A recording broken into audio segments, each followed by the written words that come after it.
Now, my first guest this evening is an old comrade of mine with whom I travelled thousands of miles and then sat out in the desert at Aqaba for longer than I care to remember. I've given up taking convoys to Gaza, but John Hurson, the pride of Ireland, he's still going. He's just been there, raised £100,000 and went there, involving a bus, which used to be my speciality. I took a bus all the way from Big Ben to Baghdad in 1999.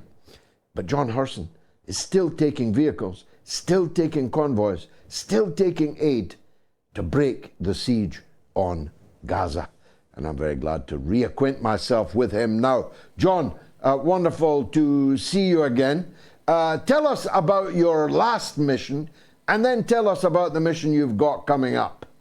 George, good to see you again. And what we have done in Ireland here, I suppose, is a follow-through from our convoy days and bringing the vehicles and medical vehicles and the aid to Gaza.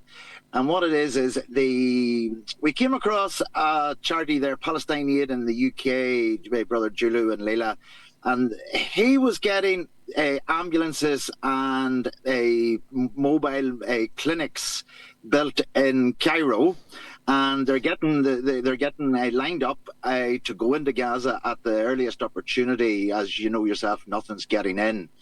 And one of the clinics we seen on it was a mobile maternity clinic. And I knew right away that this is just an amazing vehicle, you know, considering everything in the medical hospital centres are destroyed. So I got in touch then with Fra Hughes. You know, Fra was with us to Gaza as well, and Saeed Sath, and they've got a charity, Palestine Aid in Ireland. And we got together and we floated the ideas around a few people. And first up was two fantastic cousins, Sinead and Ashley Michael, and they says they wanted to run a big coffee morning. And it was an absolutely huge success in County Armagh on the Tyrone border, Blackwater town. Then another fantastic couple, Neil O'Donoghue and Kevin McElvogue, a local councillor, they put on a big coffee morning. And then another couple of great activists, Sinead and Emmett, up in Greencastle. And that got the ball rolling. We got it well on. Word spread. Other events started to happen. The music, song, poetry nights down in Dublin and County Laois, Port Arlington and Abbeyleix. And then there was a brilliant group in Belfast, Gaels Against Genocide. And they organised sponsored walks and music nights and also had the input of a lot of churches and got the money together. And we got the vehicle purchased. It's a brand new Mitsubishi bus. Went into this factory in Cairo, got fully stripped out and kitted out with the highest end of equipment going. And it's a beautiful mobile maternity clinic. And I was out last week in Cairo. We've seen it finished. And there's another two mobile maternity clinics going with it. They will be added to what they already have, which is 5 more mobile clinics and 14 ambulances. So by the time these other two are finished, we hope to have more fundraising done and get another one. And that'll be over 20 brand new vehicles, George, that'll go in on a convoy from Cairo into Gaza. We don't know when it's going to happen, but we do believe there is going to be a day after. And when that day comes, we're going to have beautiful gifts from Ireland for the people of Gaza. Beautiful indeed. The Irish people are beyond compare in their support for the Palestinian people and the Irish diaspora also, particularly in Glasgow Celtic, but right around the world. In fact, it's now spreading to a lot of different football clubs. This zeitgeist, we are the zeitgeist, John, even though we are well, past our peak, put it that way. We are the zeitgeist. Everyone in the world wants to do something for Palestine. I just donated 50 quid this afternoon to a young schoolgirl in Batley. The little girl has got a trek going, and suddenly fundraising is going wild around it. Everyone's looking for something to do. But as you rightly point out, at this moment, there are women desperately in need of that unit that you bought and got kitted out, but the vehicle cannot go in. surely now the task is to force the Irish government to try to impose itself with this act of mercy from Ireland to get this vehicle through the gates. What have you got in mind for that? Well, absolutely. Unfortunately, the Irish government are just interested in issuing statements and a wee bit like, oh, we, the state of Palestine, and maybe we'll have to put some pressure on. It is, we reckon that close to 5,000 people across the island of Ireland have contributed to this. This was a very grassroots effort, George, from everybody, from the £2, £3 raffle tickets, £10 to get it, it was just amazing.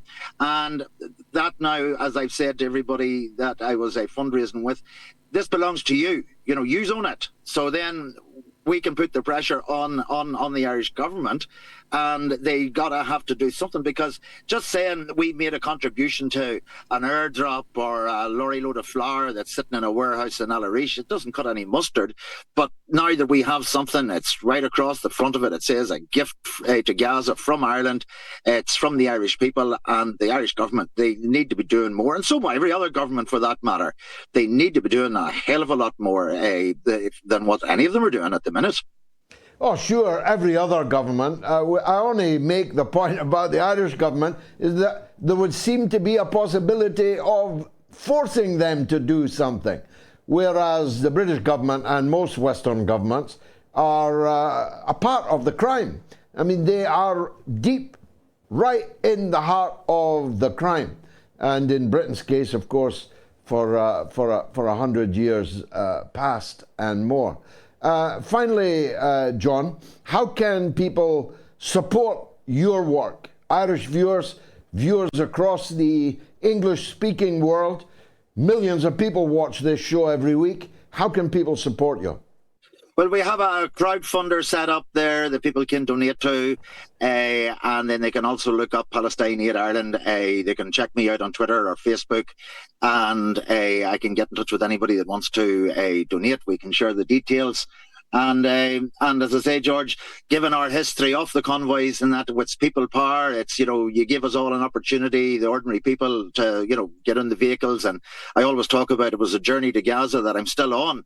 That journey has never ended, and I hope it never ends, and we still always do something. And, your fingerprints is on it, and Kevin and everybody else that was there, we had, I know there was ups and downs, but I always remember some of the good times. And one image that always will go through my head is the night you done a jig round the floor in Alarish when a mouse ran up your leg and you're trying to shake it out.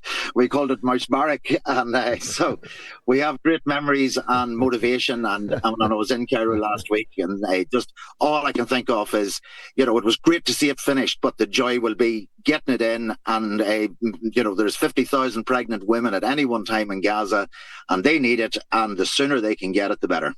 Amen to that. And that mouse, of course, happened just after we'd been brutally attacked by the goons of then President Mubarak, now departed.